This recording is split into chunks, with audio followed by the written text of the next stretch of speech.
Porthleven is in Cornwall, of course, but it's on the southwest coast of Cornwall. To the south of Porthleven is Land's End, and to the east is the Lizard. We've got the 2 points, the two extremities of the Land's End and the Lizard, both very famous from years ago for shipwrecks.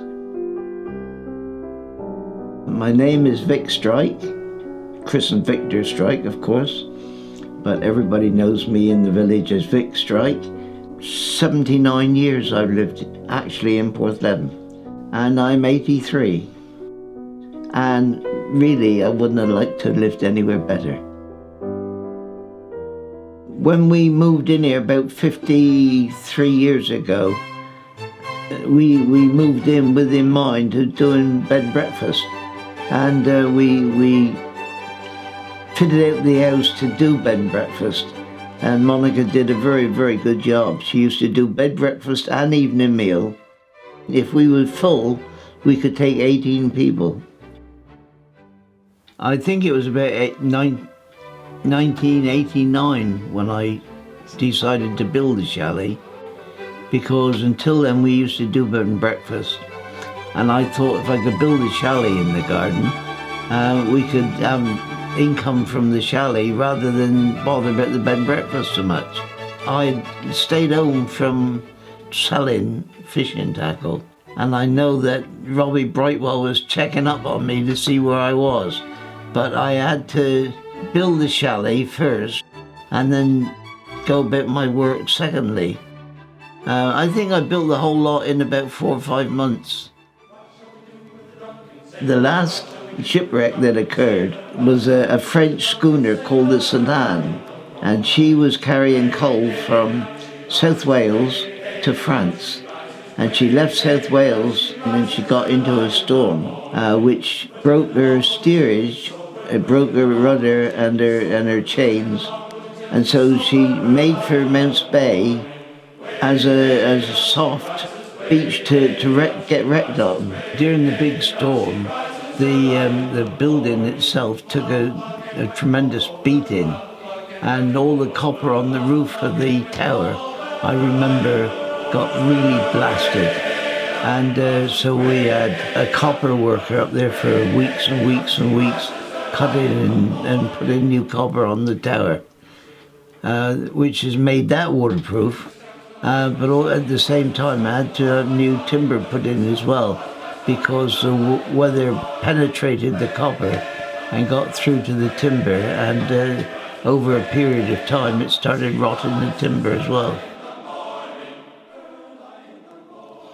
I started filmmaking, well, first of all, I went to work for Harbour International, and I sold fishing tackle for them in about 7 counties.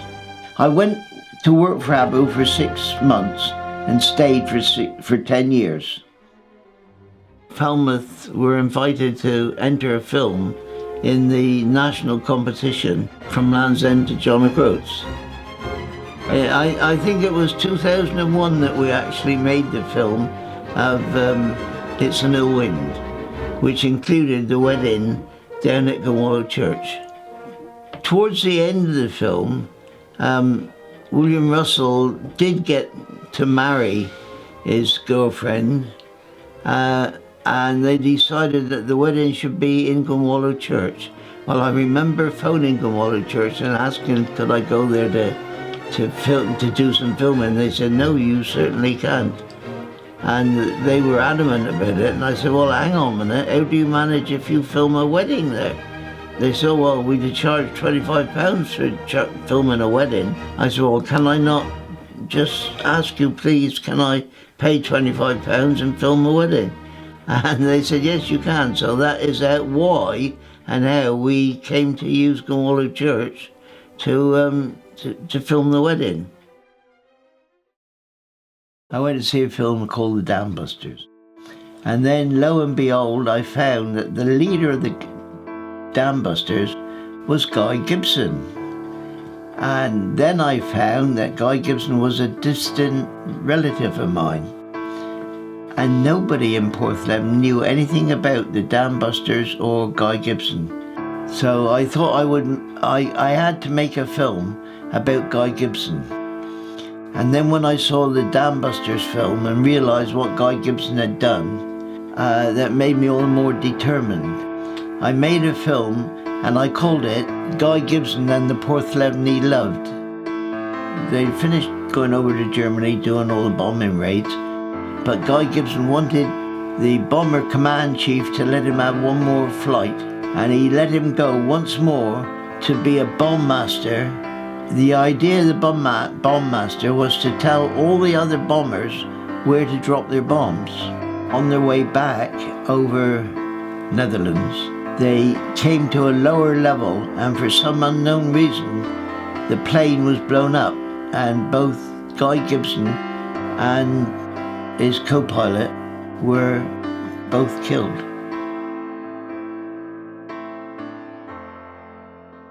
I'm Monica, Vic's wife, and I'm 81 years, and we have been married for 61 years.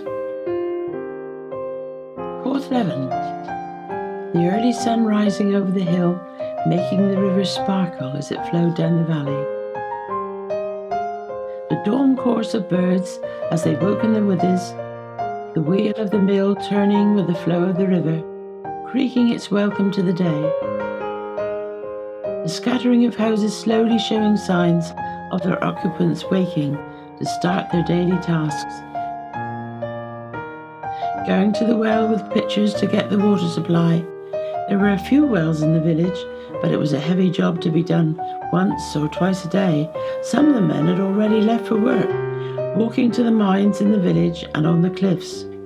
Seagulls screaming overhead as the boats unloaded their fish, ready to swoop down for their breakfast.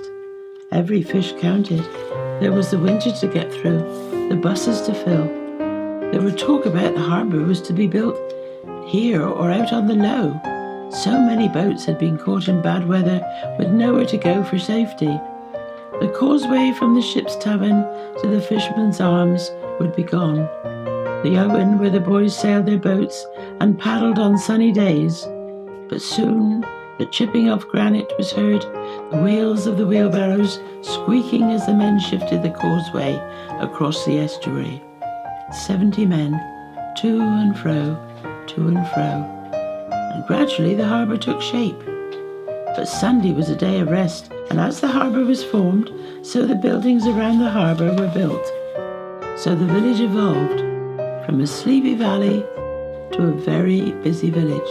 True Porthlevener is proud of his village, that their ancestors built with all their strength they possessed, a heritage they are proud of. It is a different way of life. It is a different world. But it is still Porthleven. We all went into the Coast Guards at different times, led by my father, followed by Frank. And Frank went on to become a full-time Coast Guard, and he became one of the highest Coast Guards in the southwest. And then he died of cancer. My father started being a number one of the rocket crew, firing the rocket. He then became a coast watcher, going on bad weather watch and watching for ships in distress. Back in 1932, when the St. Anne was wrecked on the beach, my father was the one that fired the rocket to the St. Anne. The first shot he missed completely, but the second shot went between the two masts and trapped the rope in fine. And they took the crew off, known now as the Harbour Inn, but it was back in those days it was called the Commercial. And they all were put up there until they went back to France again. I decided to open the shop, and when Monica said, well, how big is the shop? I thought, it's no bigger than a paint pot. So we ended up calling it the paint pot, and it was a very tiny little shop. In fact, The shop that we opened as a paint pot was Mr. Woolley Kitchen's shoemaker's shop, that for years and years and years was a shoemaker's cobbler's shop.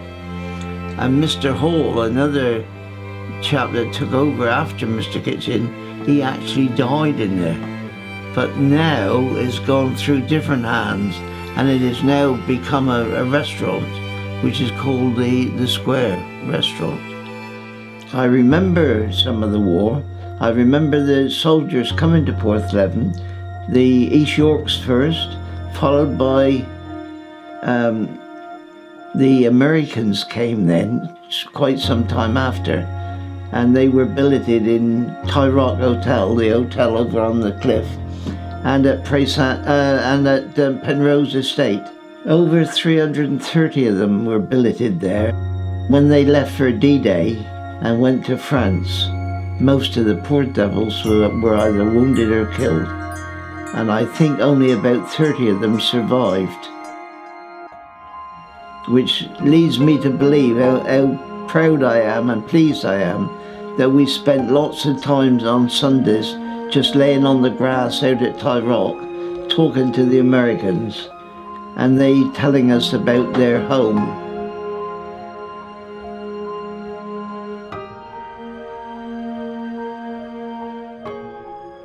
Just near where I live, out on the cliffs, there is a burial ground that was always added to those people that were drowned, and from Cornish and Porthleven boats that was drowned. Bodies washed in from the sea could be buried on the cliff tops, and then a law was passed in Parliament that anybody being thrown up by the sea had to be buried in consecrated ground.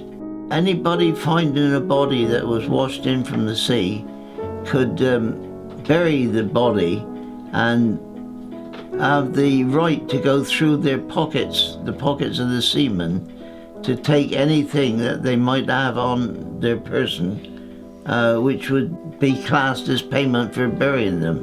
I remember going out the wrestling fields when there was nothing very much there at all. My father used to get on his hands and knees and pull the grass away, and he'd say, "Look, come here, my son, come here. Look, there's one stone there, look, and that shows that there's only one seaman buried in that grave." My father, when he was ill, and he knew he was dying, he said he wanted to be buried with the seamen on the cliffs. He didn't want to go to any cemetery. Always my father had a leaning towards this burial ground, and he wanted to do something, so he did. He got the ground consecrated by a couple of ministers that went out there and said the necessary prayers, etc. And he then erected a cross on the site, and my father used to take me and show me over the cliff that you could see two leg joints sticking out through the cliff quite a way, like that. And it was where a man had been buried, and his two leg joints were sticking out over the cliff. Well, I remember after a bad storm, they weren't there anymore. So that had already fallen away, you see. And so my father was first one to be buried there. My father was cremated, and most of his ashes was buried there. And then my mother, in turn, when she died, she was cremated, and most of her ashes was buried there. Since then, a lot of my family have been buried there. My two brothers, a sister-in-law, and many other distant relatives have all been buried there. So although it's a burial ground on the cliff top, it's a burial ground becoming one of the strike's burial grounds.